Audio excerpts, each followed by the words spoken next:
Today, I want to talk to you about when the load is too heavy.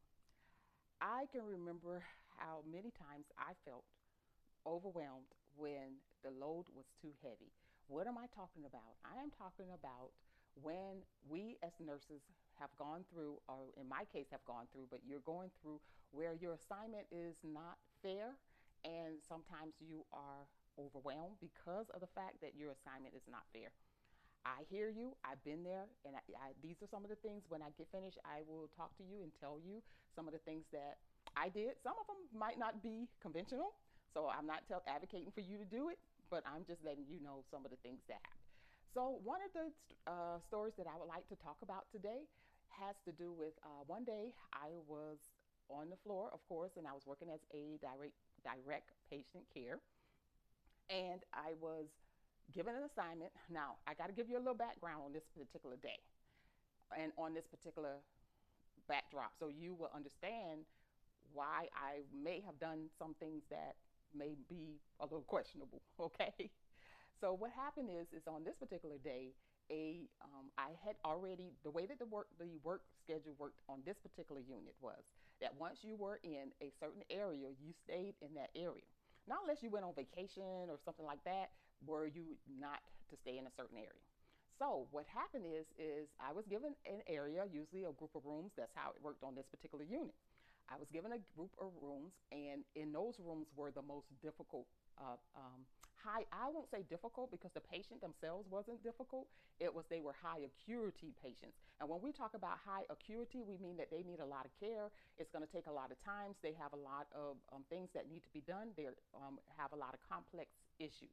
And the reason why I'm saying that they weren't difficult, because a lot of times when we think of patients, I want us to move away from labeling them, but also we want to be able to see their humanity, but we want to also recognize what it is that nurses go through, and many a times why we are feeling the way that we're feeling.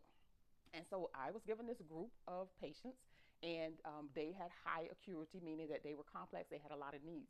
Now, usually the ideal thing is to try to give a patient. I mean, when you're doing assignments, you want to try your best to give everybody some different levels of acuity, because what happens is it will allow that nurse to be able to spend more time in a room with a patient that has high complex needs. So you want to give them a mix of high complex, mid complex, and low, so that they can be able to focus more on the high complex. But now, if all of the patients that they have are high complex, they're not going to be able to meet the demands that is needed for this. Number two, I was pregnant, very young. This was when I first started nursing, so I was very young, probably a little bit immature than what I probably would have done had I been doing this at this time. But I went in that day, and so over a period of weeks, the patient acuity changed. And what happened was a lot of those people were able to be discharged. They, were transferred, or they were discharged. So over time, the patients that were in those rooms were a lower acuity. Some were mid, but some of them were low acuity. So I guess the charge nurse saw that my acuity level on that side had changed, and she decided that she was going to take that group of patients away from me, even though I had been there, the day before and the day before that, because at that particular job we worked 5 days a week because we weren't on 12-hour shifts yet. So we did 5 days a week, and we were off weekends because at that time they had a program where you did the 5 days a week, 8-hour shifts, or you did the weekend, which they called the Baylor, Baylor program. And so there were nurses that came in and only did weekends only. So I was there my 5 days a week, and this particular day, midweek, she decides that she's going to take those patients away from me, even though I had already gotten my assignment. Now, this is not like in the morning when I came in and I got that change. I got that change, I would say I came in at 7, I got that change around 10 or 11 o'clock that day. So you can imagine I've already started my work. I've already been to my patients. I've already did a certain level of work. I guess one of her friends had high acuity, patients with high acuity or with complex. So she decided that she's going to switch our assignment, and she's going to give her my assignment, and she's going to give me her assignment. When I went and I looked to see where these patients and what was the level, It wasn't the patients, because like I say, patients don't always be difficult. Sometimes you have complex patients that are the most sweetest, the most kindest, the most helpful. I mean, they'll do everything they can because they want to get better. And a lot of times they have family members that are very involved in their care, and they want their loved one to get better or their friend to get better. So I don't judge a patient, to tell you the honest truth, by their acuity level. What I judge is how well I'm going to be able to manage that assignment. And I knew right on mid shift that I was not going to be able to manage that assignment. So I went to the charge nurse and I said, I don't understand why my assignment was changed, and I don't understand that I had that section for several weeks now. Why am I now being shifted? And when I first got that section, there were a lot of people in that section that had high complex needs. And the nurse proceeded, and sometimes when people are well-meaning, because I've been a charge nurse now, and I've also been in management, so I understand that if everything on the floor is crazy, or maybe you have somebody who may be going through something personally and they need to adjust that schedule. I get it.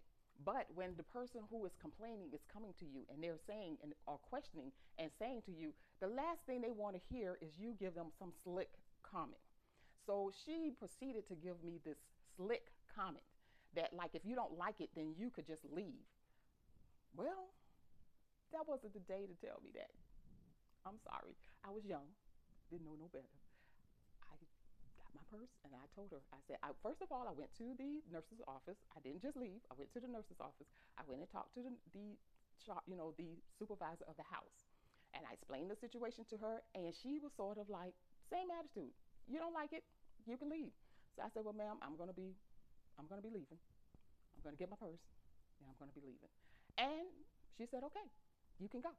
So I did, got my purse, went home, got in my bed. Of course, I was upset, spent the whole weekend upset.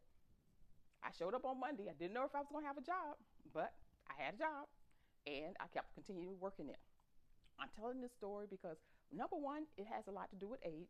Now, what I would have done as an older nurse is I might have gone in, and this is something that I have done in the past. When I have been confronted with those, I feel like I have three options. The first one is I advocated for myself, which I did. I went and I talked to the people that I needed to talk to say, hey, I don't feel like this is fair. I don't feel like I can do this assignment by myself. But I need to see if we can adjust or make a change, or maybe you can give me some insight as to why this happened. And I'm not sure that if she would have came at me a little bit differently, that I might have still stayed and tried to do what it is that was being asked of me, even though it was going to be difficult, especially that late in the day. And we got off at work at 3 o'clock. The next thing that I would do if I didn't advocate is also empower yourself. Empower yourself with knowledge. The knowledge that you need to know the system that you're working in. What is their process for you to be able to speak with somebody about what you're going through? Maybe that day you may not be able to have that conversation, but it may have been in my best interest to have that conversation at a later date, maybe with the head nurse that I have, with the supervisor, and if not, with the human resource department. And then the next thing that I also tell people is you have three options. If after advocating, after trying to empower yourself to make change, the third option is you have to make a decision. You have to make a decision whether you're going to stay, and many times I did. I found a reason to stay, and that is something that I will talk about. And that 3-day challenge that I'm going to do is finding a reason to stay. And then there are other times when I had to find the reason to leave. And so I made a decision that day to leave because I knew that I was not emotionally in the right space to take care of those patients. I was pregnant, so being upset and pregnant, and now you have to take on a difficult assignment was not in the best interest of my child, my unborn child. So I had to make that decision, and sometimes those decisions comes with consequence. So when you make that decision, the last decision or the one that I make, you have to be prepared for the consequence. All right, now we're going to come back another day, and I'm going to give you more experiences that I went through as a nurse. Why, I can't keep doing nursing like this anymore, and how nurses balance giving and receiving without burnout, are now bundled together for a limited time. Get the Nurse Advocacy Plan, fillable action forms, burnout recovery tools, and real strategies to help nurses speak up and protect themselves. Bundle is only $10 with code NURSE26. You're the blueprint. Don't let anyone treat you like a rough draft.